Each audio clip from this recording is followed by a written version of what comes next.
안녕하세요. 인생커닝 박종경 변호사입니다. 오늘은 이게 SNS에서 최근에 유행 열풍이 불고 있는 게 있어요.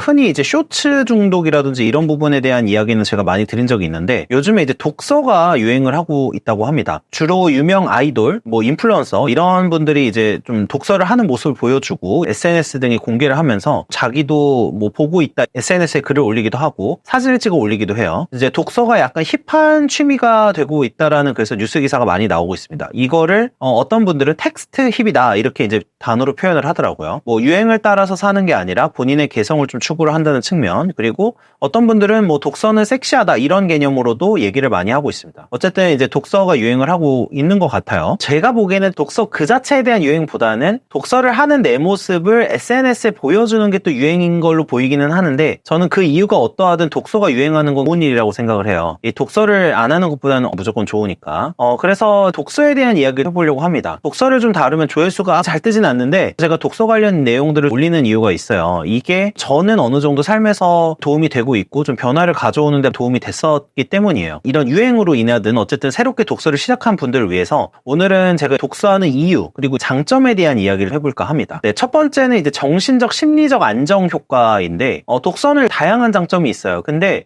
이 부분에 대해서는 잘 생각을 하시는 분들이 많지가 않더라고요. 독서 치료라는 개념이 있습니다. 읽기나 독서를 통해서 정신적으로 어려움을 경험하고 있는 분들의 어떤 좀 치료 방법으로도 활용이 되고 있는데, 실제로 독서를 하게 되면 문제 해결력도 증대가 되고 실제로 심신의 안정을 얻도록 하는데 유용하다, 이런 연구 결과들이 많아요. 우울함을 개선하는 데 있어서 장점이 있다라는 연구 결과도 많습니다. 저도 사실은 좀 우울함이 있었던 사람인데 독서가 좀 도움이 된 편이기도 하고요. 독서는 내 상황을 책을 보면서 대입을 시켜서 해결책을 찾을 수도 있고, 또 등장인물이나 이런 것에 몰입하면서 카타르시스를 느낄 수도 있습니다. 실제로 시나 소설 등을 읽히는, 이제 문학을 읽히면서 심리적 안정을 찾게끔 하는 치료 방법이 있을 정도예요. 독서 치료의 경우에는 우울증 치매노인의 인지도와 우울증 개선 효과가 있다라는 연구 결과도 꽤 많이 있습니다. 저는 이제 어떤 거든 행동의 장점을 이해를 하면은 조금 더 확신을 가지고 오래 지속할 수 있다고 저는 믿어요. 이게 습관이 되면은 더 좋아지겠죠.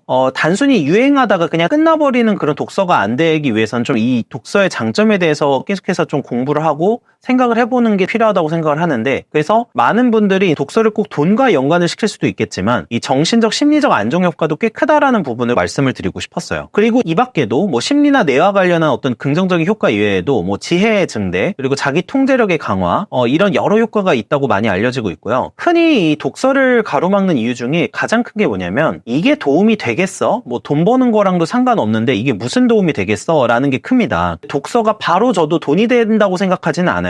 바로 돈이 되는 건 아니지만 적어도 정서적 심리적 안정에는 도움을 준다면 해볼 만한 가치가 충분히 있다. 현대사회에 우울증으로 고생하시는 분들이 많은데 독서가 긍정적인 효과를 가져다 줄 수 있다, 이렇게 믿고 있습니다. 두 번째는 일을 할 때 써먹기 위함입니다. 이게 일을 할 때 써먹을 수 있는 지식들이 늘어난다는 건데, 독서의 이유에 대해서는 사실 많은 고전이나 현인들이 말을 해왔어요. 근데 가장 제 생각과 맞는 말이 어떤 말이었냐면, 이제 율곡이이가 자경문이라는 글에서 이 부분에 대해서 언급을 한 적이 있습니다. 이를 소개를 좀 해드리려고 해요. 자, 독서를 하는 이유, 옳고 그름을 분간하고 일을 할 때 적용하기 위해서다, 이렇게 이야기를 합니다. 우리가 흔히 유교를 생각을 하면 꼰대 같고 그냥 하루 종일 글 공부만 하고 이런 거를 생각을 하지만, 실제로 대학자, 관료를 하고 정치를 하던 율곡이이가 얘기를 했던 이유는 바로 일을 할 때 적용하기 위해서다라는 거예요. 그래서 독서를 할 때는 항상 이 독서가 내 인생이나 여러 가지 일처리에 도움이 되는 고민을 하는 게 맞다고 생각을 합니다. 조금 더 자세히 말씀을 드리면 율곡이이가 이런 말을 해요. 새벽에 일어나서는 아침나절에 해야 할 일을 생각하고, 또 밥을 먹은 뒤에는 낮에 해야 할 일을 생각하고, 잠자리에 들었을 때는 내일 해야 할 일을 생각을 해야 된다. 일이 있으면 반드시 생각을 해서 합당하게 처리할 방법을 찾아야 된다. 그런 뒤에 글을 읽는 것이다. 글을 읽는 까닭, 옳고 그름을 분간해서 일을 할 때 적용하기 위한 것이다. 근데 만약에 일은 전혀 살피지 않고 앉아서 글만 읽으면 쓸모없는 것이 된다, 이렇게 이야기를 했습니다. 그래서 저는 어떤 책을 읽을 때 분야를 가리지 않고 좋아하는 편이라서 다양하게 읽는 편인데,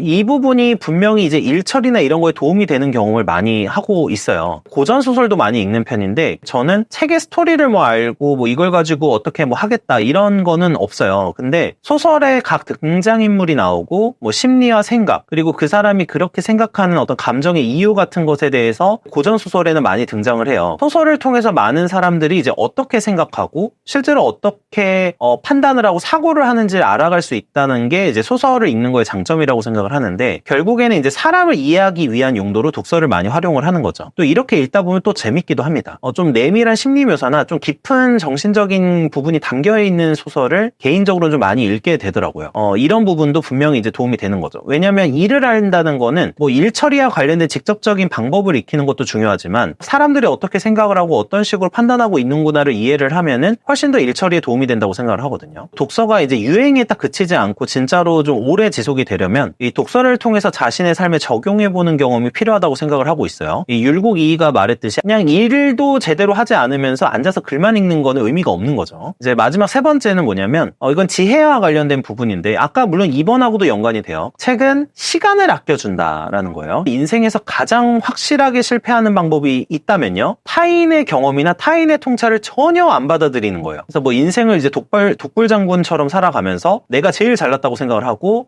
살아가는 사람들이 있어요. 그러면 그런 사람들은 남의 실패 사례나 이런 걸 받아들이는 거에도 굉장히 인색하죠. 그리고 저 사람과 나는 달라, 사례가 달라, 이렇게 생각을 합니다. 근데 이제 제가 늘 생각하는 건 뭐냐면, 과거나 지금이나 인간은 큰 차이가 없다, 이렇게 생각을 하고, 과거에도 현재에도 사람은 다 비슷하다라고 생각을 하고 있어요. 그래서 일일이 이제 모든 거에 뭐 시행착오를 겪으면서 내가 다 해볼 수가 없고, 인생은 너무 짧습니다. 더군다나 이제 일반적인 서민 가정이나 흑수저 출신의 경우에는 시행착오를 경험할 만한 재정적, 시간적 여유가 없어요. 그래서 일반적인 사람들 이런 여유가 없기 때문에 주변의 실패를 보면서 배워야 됩니다. 그리고 실패를 반복하는 사람들의 특징이 남들의 지식을 안 받아들여요. 그리고 이거를 이제 그냥 무시하는 경우가 많은데, 사실은 돈이 없고 시간이 없을수록 더 책을 많이 읽는 데 집중을 해야 됩니다. 책에는 이제 수많은 사람들의 지식과 지혜가 담겨져 있다고 생각을 하는데, 보통은 내가 하고 있는 고민은 과거에도 그리고 다른 나라에서도 똑같이 하는 고민들이에요. 그래서 타인이 이미 해봤고 또 실패한 경험이나 시행착오를 나도 겪을 필요는 없는 거죠. 내가 하고 있는 고민을 이미 남들이 다 해놨고요. 내가 이제 고생을 할 수 있는 것들을 남들이 이미 다 고생을 해놓은 거죠. 이거를 학습하고 타산지석으로 삼으면 되는데,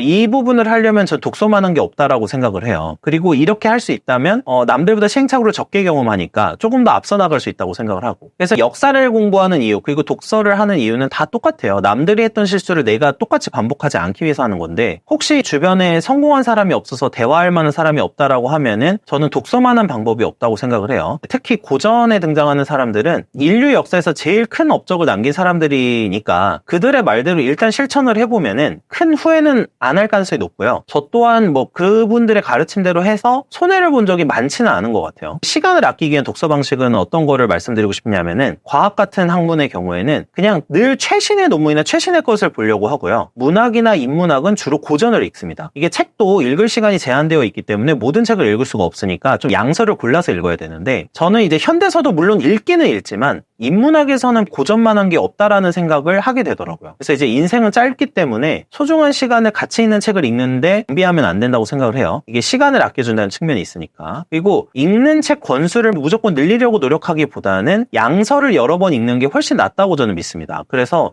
내가 뭐 책 읽는 사람이라는 걸 막 자랑하기 위해서 권을 읽었어, 1000권을 읽었어라는 개념보다는 읽어서 의미가 있었던 책을 양서를 여러 번 읽는 게 훨씬 더 도움이 된다. 그리고 이제 삶에 적용하는 게 없으면 사실 독서가 큰 의미가 없다고 생각을 하기 때문에, 시간을 아끼려면은 내가 한 권을 읽더라도 제대로 읽고 이걸 적용하는 게 중요하겠죠. 이 부분을 많이 강조를 하고 싶습니다. 이제 오늘 마지막으로 요약을 하자면, 허세라도 읽지 않는 것보다 읽는 게 좋다. 그리고 유행으로 시작을 하는 것도 남들에게 보여주기 위한 부분이 있겠지만, 유행이라도 일단은 독서에 진입을 하는 게 저는 되게 좋다고 생각을 해요. 그리고 허세로 시작을 했다고 하더라도 나에게, 자신에게 도움이 되고 확실한 의미가 있으면 오래 지속할 수 있다고 생각을 하기 때문에, 그래서 독서할 때 장점에 대해서 좀 말씀을 드려본 거고요. 이유가 어찌되었든 이런 유행을 통해서 젊은 세대가 책을 많이 읽기 시작했으면 좋겠어요. 요즘엔 워낙에 한국은 진짜 책 읽는 사람이 적고, 또 이거는 사실 우리나라만의 문제도 아닌 게, 외국도 젊은 세대가 계속해서 책을 읽는 비율이 감소하고 있다고 합니다. 워낙에 이제 인터넷 온라인 환경에서 뭐 동영상이나 이런 게 이제 유행을 하다 보니까. 그래서 이제 100명의 유행을 통해서 독서로 유입이 되더라도 대부분은 떠나긴 하겠지만 그중에 2-3명이라도 유행이 끝나고 나서도 책을 읽고 있다면 그분들의 삶에는 확실히 도움이 될 것이라고 생각을 하고 이런 장점 부분들이 분명히 작용을 할 수 있다. 그리고 마지막으로 핵심은 내가 하고 있는 삶의 고민들은 과거에도 대부분 했었던 것이다. 누군가가 이미 이 부분에 대해서 해답을 찾아놨을지도 모른다는 생각을 하셨으면 좋겠어요. 책을 읽는 이유는 바로 이거라고 저는 생각을 하기 때문이에요. 네, 시청해주셔서 감사합니다.